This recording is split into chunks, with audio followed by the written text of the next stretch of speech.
Struggling dad repaired her broken necklace in the park. She was a CEO who loved him. The park was nearly empty that chilly October afternoon, the trees shedding their golden leaves like quiet confessions. Marcus sat on a worn bench near the duck pond, his calloused fingers nervously folding a grocery list into sharp creases. He wore a faded jacket that didn't quite keep out the cold and a look that said he'd been carrying more than his share of weight for far too long. Next to him, nestled in a stroller, his 4-year-old daughter, Emma, napped peacefully, a small knit cap slipping over her eyes.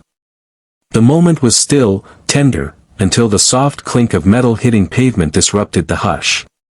He looked up. A woman stood just a few feet away, staring down in dismay. A delicate gold necklace lay broken at her feet, its chain split and one side coiled like a question mark. She dropped to her knees, brushing away fallen leaves with graceful, trembling hands. "Are you okay?" Marcus asked gently, rising and stepping toward her. She glanced up, her eyes framed by sleek hair and designer sunglasses. "Yes." It just snapped. "It was a gift. I shouldn't have worn it." He picked it up carefully, inspecting the break. "I used to be a jeweler," he said, almost embarrassed to offer that sliver of his past. "I might be able to fix it, if you don't mind." The woman hesitated, surprised, but something in his face, or maybe the soft rise and fall of the sleeping child behind him, made her nod. She sat beside him, watching as he pulled a tiny multi-tool from his coat pocket, flipping out the narrowest tweezers. He worked slowly, deliberately, eyes narrowed in focus, fingers trembling not from cold but from the deep hunger of purpose long denied. "My name's Lena," she said quietly. "Thank you for doing this." "Marcus," he replied. "Nice to meet you." They didn't speak much after that. The world faded to the delicate task at hand. The chains break, the soft click of metal realigning. In 15 minutes, it was whole again. He held it up with a shy pride, and her smile, when she took it back, was full of quiet awe.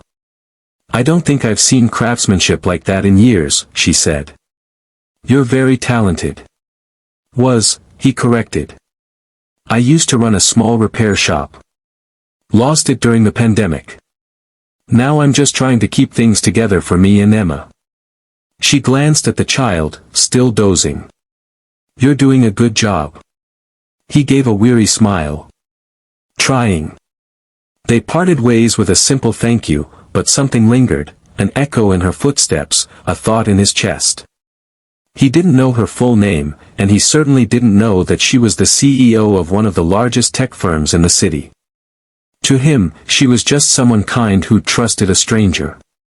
To her, he was something far rarer, someone who had nothing, yet gave everything he had. The next week, Marcus returned to the same bench, hoping for nothing, but carrying a faint hope, an unspoken longing for something more than struggle. Emma clutched a worn teddy bear and munched crackers while watching ducks glide across the pond. And then Lena appeared. This time she wasn't alone. She carried a small leather case and a coffee in each hand. Without asking, she sat beside him and handed one over. "I couldn't stop thinking about you," she said. "About your story. I don't usually do things like this, but I want to help." He blinked, wary. "Help?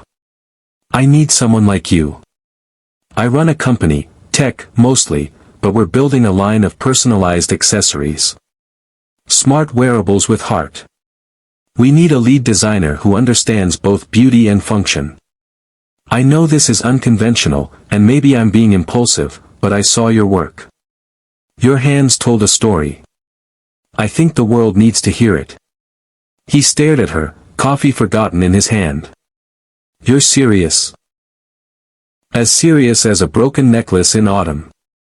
It should have been the beginning of everything, but Marcus said no. "Not at first. I can't. Emma needs me full-time. I've been doing odd jobs from home. I can't leave her." Lena paused. "What if I told you the position could be remote, at least at first? And that I could help you with childcare if and when you're ready to come into the office. I don't just want your skills, Marcus. I want your vision. His throat tightened. No one had said something like that to him in years, not since before the bills, the foreclosure, the silent heartbreak of watching his wife die from cancer without insurance to cover her pain. He didn't cry. But something broke open inside him, and the cold of the park no longer mattered. He said yes. The next few months were a whirlwind. Lena kept her promise. A flexible schedule. Financial support. Even preschool for Emma. And Marcus, he bloomed. Designs poured from him like water from a long dry well. He mixed tech with tenderness, style with soul.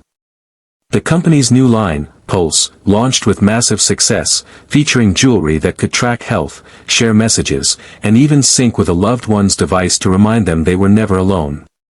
But the real story wasn't the success, it was the bond forming between a woman who led thousands and a man who had lost everything but his heart. Lena visited often. Not for work. For dinners. Walks. Long talks over wine while Emma built block castles at their feet. They laughed like old friends. And then, one quiet evening after Emma had gone to sleep, Marcus looked at Lena and said the words that had been building like a song in his chest. You know, I think that necklace breaking might have been the luckiest thing that ever happened to me. She reached across the table, her fingers warm on his. No. Fixing it, that was the lucky part. In time, they fell in love. Not fast or flashy, but in the gentle, resolute way people do when they've both known loneliness too long and kindness not often enough.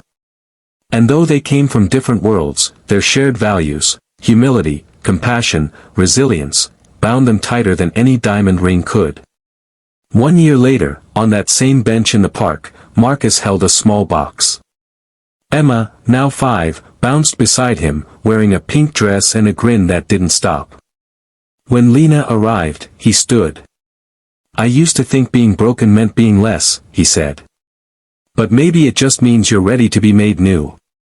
Inside the box was a necklace, a new one. Handmade. Beautiful. Stronger than gold. Will you marry me? He asked. She nodded, eyes brimming. And as the wind picked up and the trees whispered their golden secrets, the three of them, struggling dad, CEO, and bright-eyed little girl, walked forward into a life they never expected, but always deserved. Because sometimes, the most powerful transformations begin not with fortune or fate, but with a simple act of kindness in the park.